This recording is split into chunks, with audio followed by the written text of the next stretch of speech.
मैं सोचता हूँ कि दोस्ती यारी जो है वो कोई जेन्युइन दोस्ती यारी तो फिल्म इंडस्ट्री में बिल्कुल ही नहीं है। अगर सब मतलबी हैं, अगर आपसे कोई काम है तो वो बिल्कुल आ जाएंगे, आपको पाताल लोक से ढूंढ निकालेंगे। आपका फोन अगर डेड है तब भी आपको आकर ढूंढ निकालेंगे। और अगर आपकी जरूरत नहीं है तो आप फोन के पास बैठे रहिए दिन भर, तो कोई फोन नहीं करेगा।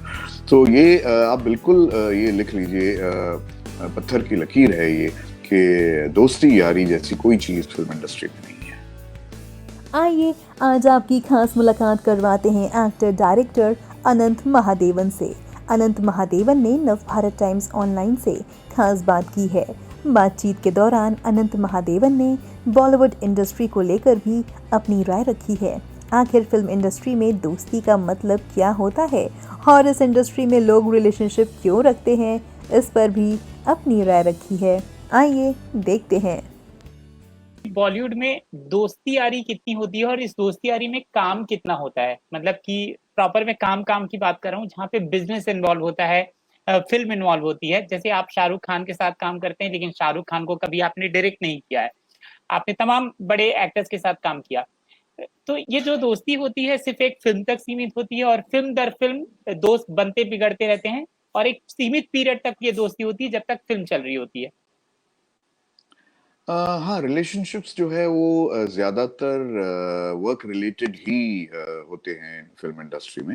हालांकि शाहरुख खान ने हमेशा मुझसे कहा कि कोई ऐसी स्क्रिप्ट लाओ जो मुझे बहुत पसंद आएगा तो जरूर आपके साथ करूंगा। और उन्होंने मुझे, जब उनका ये वीडियो डिवीजन शुरू हुआ, सॉफ्टवेयर डिवीजन शुरू हुआ, रेड चिलीज टीवी, तो उस वक्त सबसे पहला प्रोग्राम जो मैंने किया, फिक्शन प्रोग्राम, तो उन्होंने मुझे ही बुलाया और मुझे ही डायरेक्ट करने के लिए कहा। उस शो का नाम था घर की बात है, और वो एक तरीके से ये जो है जिंदगी के लिए एक ट्रिब्यूट था, और वो करना चाहता था। और अजीज मिर्जा साहब भी साथ में थे, क्योंकि उनके साथ उन्होंने बहुत अच्छी फिल्में बनाई थी, जैसे यस बॉस और दूसरी फिल्में भी, तो उनका कंसल्टेंट था। सो शाहरुख, अजीज साहब और मैं मिलकर इन स्क्रिप्ट्स के ऊपर काम किया, और हमने 33 एपिसोड्स उस वक्त एनडीटीवी पे हमने किया। सो ऐसा नहीं कि लोग भूलते हैं, जब काम होता है तो जरूर बुलाते हैं। और लेकिन मैं कभी शायद मुझ में ये बात है ही नहीं कि मैं कभी किसी के पास जाऊं और उनसे कहूं कि मुझे काम दो। हाँ, अगर मेरे पास उनके लिए कुछ है, कोई ऐसी स्क्रिप्ट है जो वो मना नहीं कर सकते हैं, तो मैं जरूर उनके पास जाऊंगा और कहूंगा कि इसको आप मना करके दिखाइए मुझे। लेकिन मैं अपनी अपनी तरीके की फिल्में बना ही रहा हूँ। एक तरीके से ग्लोबल सिनेमा के जो एक ये है जो स्ट्रक्चर है, वो मैं फॉलो कर रहा हूँ।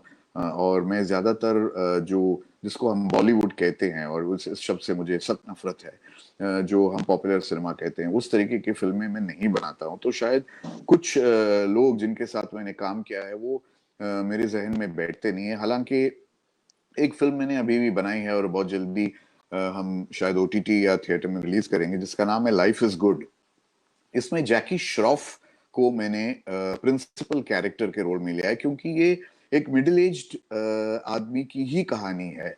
और सारांश के जो राइटर है, सारांश और अर्थ के जो राइटर हैं सुजीत सेन साहब, उन्होंने ये कहानी लिखी है। और मुझे लगा कि जैकी श्रॉफ ही इसको एक तरीके से इंसाफ दे पाएगा। और मुझे खुशी होते हुए ये बताते हुए बहुत खुशी हो रही है कि Jackie Shroff is given the best performance of his lifetime in life. उम्मीद करता हूँ कि जल्द ये फिल्म आपके सामने आए। तो जहां मुझे लगता है कि मुझे एक स्टार के साथ काम करना है, वो सही तरीके से उस कैरेक्टर में बैठेंगे, तो मैंने किया है। जैसे जैकी श्रॉफ के साथ किया है या सुनील शेट्टी साहब के साथ किया है।